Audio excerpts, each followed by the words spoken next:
मैंने भगवान विष्णु को ही वर रूप में प्राप्त करने के लिए कठोर तपस्या की है, इसलिए मैं भगवान विष्णु का ही वर्ण करूंगी। और भगवान विष्णु कहाँ है यह बात मुझे ज्ञात है। अर्जुन भैया ने मुख लटका करके कहा था फिर हमारा कोई नंबर नहीं है। देवी जी ने भी मुस्कुराकर उत्तर दिया, नान्यम पतिम व्रणे वीर। वीर का मतलब श्रेष्ठ भी होता है और वीर का मतलब भैया भी होता है। तो यमुना जी ने कहा भैया नान्यम पतिम व्रणे, मैं दूसरे पति का वर्ण नहीं कर सकती। तम्रते श्री निकेतनम, ये जो यहाँ पर श्री निकेतन भगवान रथ में विराजमान हैं, यही मेरे वर हैं। तो श्री अर्जुन जी ने वहीं से आवाज लगाई, सरकार ये है नंबर 4। और भगवान निकट आए, शीश झुकाया और कालिंदी जी को भी चतुर्थ पटरानी के रूप में स्वीकार कर लिया। भगवान का 5वां विवाह विंद और अनुविंद की बहन मित्र वृंदा के साथ हुआ। भगवान का 6वां विवाह कौशल देश के राजा महाराज नग्नजित, उन्होंने अपनी पुत्री के लिए स्वयंवर का आयोजन किया। 7 बड़े बड़े भारी भारी भयंकर भयंकर बैल थे। उन 7 उन्मुक्त बैलों को जो एक व्यक्ति एक नकेल से उनकी नाक में भेदन करके एक खूंटे में खड़ा कर देगा, उसी के साथ विवाह करेंगे, ऐसी प्रतिज्ञा की। तो अर्जुन और भगवान दोनों ही पधारे स्वयंवर में। तो भगवान ने फिर प्रस्ताव दिया अर्जुन को कि हमारे तो 5-5 हो गए, तुम्हारा एक भी नहीं हुआ, जाओ और जाकर के ये प्रतियोगिता जीत लो। अर्जुन ने मुस्कुरा करके कहा, सरकार क्या करें, तीरंदाजी प्रतियोगिता होती तो हम भी बाण जाके टन्ने से मार देते, लेकिन ये बछड़ा बछिया बांधने का काम आप बढ़िया कर सकते हैं, क्योंकि बचपन से लेकर के बड़े होने तक आपने यही किया है, इसलिए आप पधारिए और ये वाला विवाह भी करके द्वारिका की ओर प्रस्थान कीजिए। तो श्री भगवान उस यज्ञशाला में प्रवेश करते हैं और उन्मुक्त 7 बैलों को एक नकेल में बांध करके एक खूंटे में स्थापित कर देते हैं। अन्य राजागण जो उन्हें बांधने का प्रयास करते हैं, ये बैल उन्हें क्षत विक्षत कर देते हैं। सत्य तो यह है कि धर्म वृषभ का स्वरूप है और धर्म की नाक में नकेल केवल और केवल परमात्मा ही डाल सकते हैं। अगर कोई और ऐसा दुष्प्रयास करेगा तो ये धर्म ही उसकी हानि अवश्य कर देगा। पुराणकार कहते हैं भगवान का 7वां विवाह महाराज श्रुतकीर्ति की पुत्री लक्ष्मणा के साथ हुआ और भगवान का 8वां विवाह मद्र देश की राजकुमारी परम सुंदरी देवी भद्रा के साथ हुआ। तो पहला विवाह रुक्मिणी जी के साथ, दूसरा विवाह जाम्बवती जी के साथ, तीसरा विवाह सत्यभामा जी के साथ, चौथा विवाह कालिंदी जी के साथ, 5वां विवाह मित्र वृंदा जी के साथ, 6वां विवाह नागनजिति के साथ, 7वां विवाह लक्ष्मणा के साथ और 8वां विवाह भद्रा के साथ। इस प्रकार से अष्टधा प्रकृति से संपन्न श्री भगवान हुए। अब एक बार नारद जी के मन में चटपटी जगी कि अपने तो 8 विवाह करके बैठ गए तो हमारा आधा भी पूरा नहीं होने देते, तो चल करके जरा देखें कि हमारे स्वामी अष्ट पटरानियों के साथ गृहस्थी का कैसा सुख आनंद ले रहे हैं। देवर्षि नारद जी पधारे, श्री भगवान ने उन्हें आदर सहित बिठाया। श्री देवर्षि नारद जी ने अपने थैले से एक दिव्य पुष्प निकाला। ये पुष्प पारिजात का पुष्प था। पारिजात के पुष्प को लेकर के श्री भगवान के सामने रख करके मुस्कुराते हुए नारद जी ने कहा, सरकार ये पारिजात का पुष्प आप ग्रहण कीजिए और जिस पटरानी से सबसे ज्यादा प्रेम करते हो बस उसी एक के आंचल में से छोड़ दीजिए। अब 8 पटरानियां चारों ओर खड़ी हैं, सब मुस्कुरा रही हैं और सबने अपना आंचल पसार दिया। श्री भगवान ने आठों की ओर देखा और फिर 9वें रूप में नारद जी की ओर देखा। प्रभु आप भी बड़े कौतुकी हैं, लाना ही था तो 8 पुष्प ले आते, घर में झगड़ा लगाने के लिए 1 पुष्प काहे के लिए लेके आए हैं। नारद जी ने कहा ना, परीक्षा तो तभी होगी जब पुष्प 1 होगा और पाने वाले 8 होंगे। तो भगवान ने सबकी ओर देखते हुए देवी रुक्मिणी के आंचल में वह पुष्प छोड़ दिया। देवी रुक्मिणी ने प्रसन्नता से उस पुष्प को स्वीकार कर लिया, लेकिन बगल में खड़ी सत्यभामा जी मान कर बैठी, बड़ी बहन को आपने पारिजात का पुष्प दिया है, अब जब तक आप मुझे पारिजात का पूरा वृक्ष लाके नहीं देते तब तक मैं मानने वाली। भगवान ने खूब समझा, अरे देवी पारिजात का वृक्ष स्वर्ग में लगा है, उसके लिए स्वर्गवासी होना पड़ेगा। सत्यभामा जी ने कहा हमें मत ठगिए, हम आपकी क्षमता और गति जानते हैं। आपके पास गरुड़ जी है और गरुड़ जी में फटाफट कहीं भी जाया जा सकता है, स्वर्ग कहाँ दूर है। देवी फिर भी स्वर्ग का गमन उचित नहीं। सत्यभामा जी अपने भाव में अड़ी रही और भगवान उन्हें समझाने पर अड़े रहे। अंततो गत्वा भगवान को ही हारना पड़ा और सत्यभामा जी को गरुड़ में बिठा करके श्री भगवान स्वर्गलोक की यात्रा करते। स्वर्गलोक जैसे ही दोनों पहुंचे तो स्वर्ग की स्थिति बड़ी विचित्र थी। क्या स्थिति थी? उथल पुथल मची हुई थी।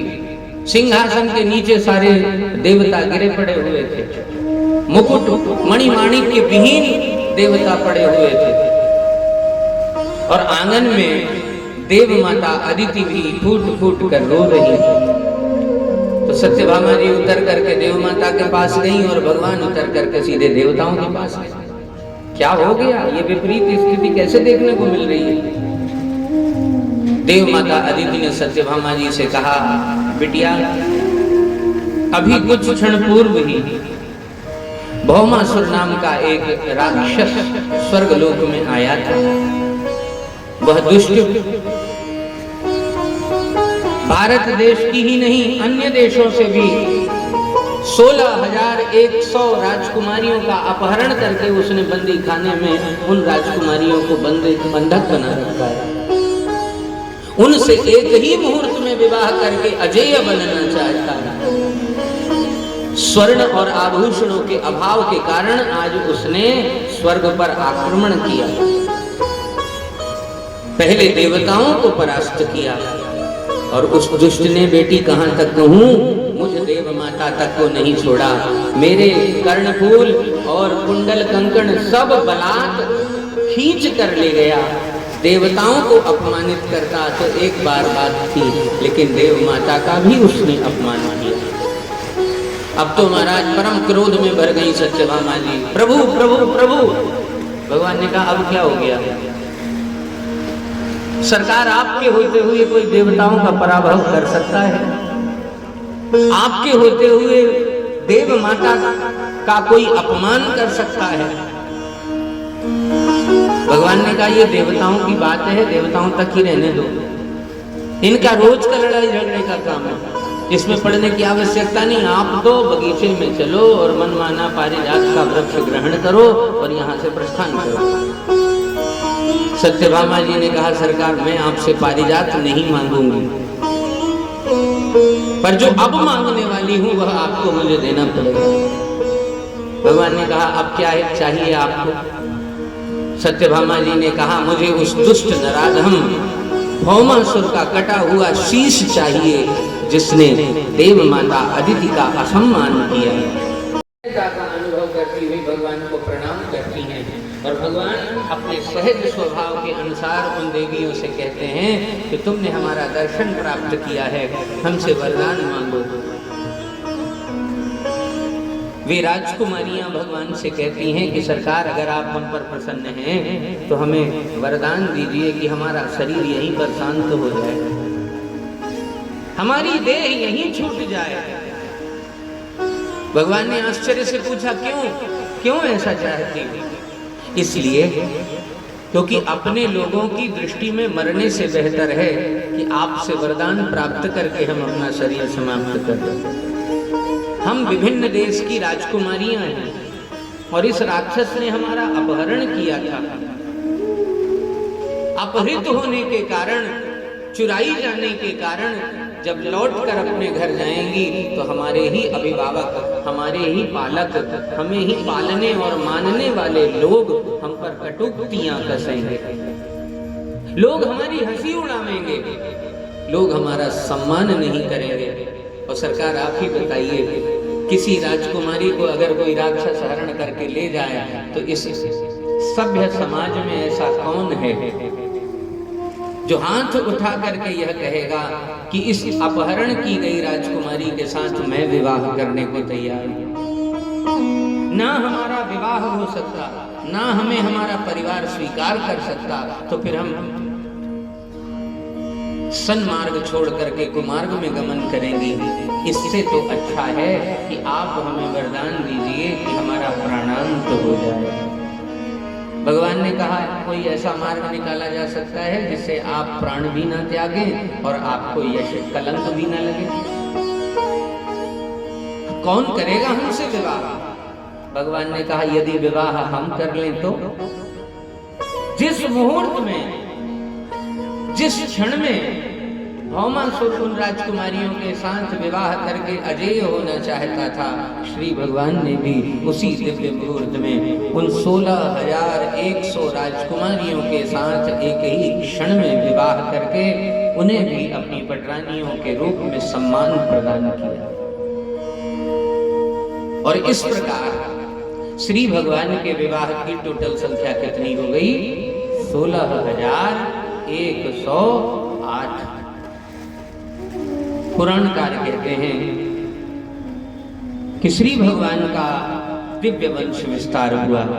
अब आइए आगे की कथा में प्रवेश करें। इससे पूर्व श्री भगवान के चरणों में प्रार्थना कर लेते हैं और हम भी उन राजकुमारियों की भांति श्री भगवान से प्रार्थना करें कि आपकी कृपा हमारे जीवन में सदा सर्वदा बरसती रहे।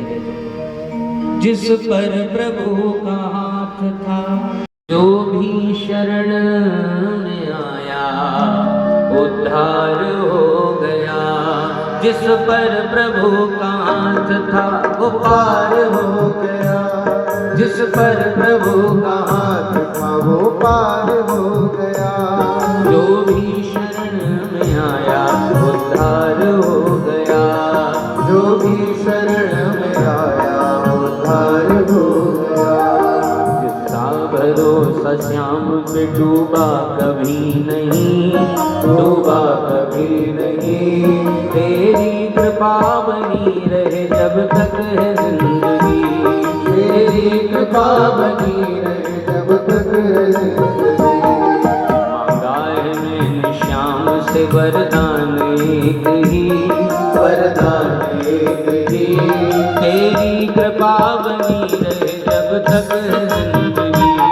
तेरी कृपा बनी रहे जब तक है जिंदगी। ओ तेरी कृपा बनी रहे जब तक है जिंदगी। हाँ तेरी कृपा बनी रहे जब तक है जिंदगी। मांगा है मैंने श्याम से।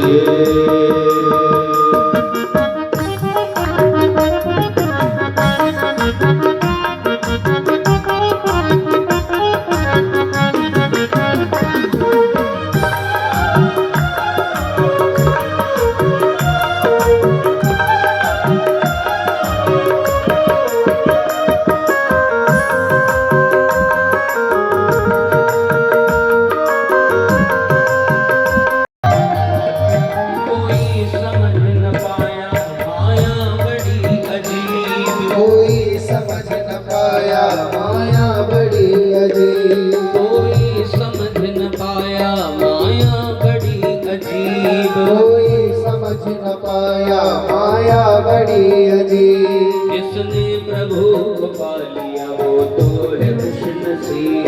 जिसने प्रभु को पा लिया वो है खुशनसीब। जिसकी इजाजत के बिना पता हिले नहीं, पता हिले नहीं।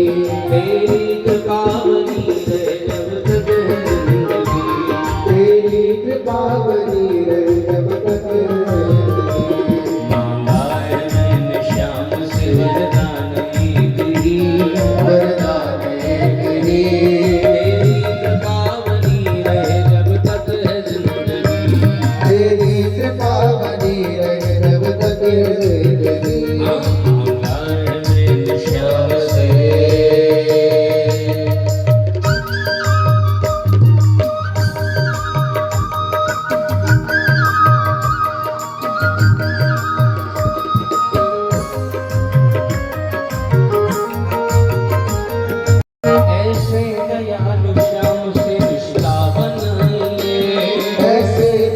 दयालु श्याम से रिश्ता बनाइए, ऐसे दयालु श्याम से रिश्ता बनाइए, ऐसे दयालु श्याम से रिश्ता बनाइए। मिलता रहेगा आपको जो कुछ भी चाहिए, मिलता रहेगा आपको जो कुछ भी चाहिए। ऐसा करिश्मा होगा जो देखा कभी नहीं,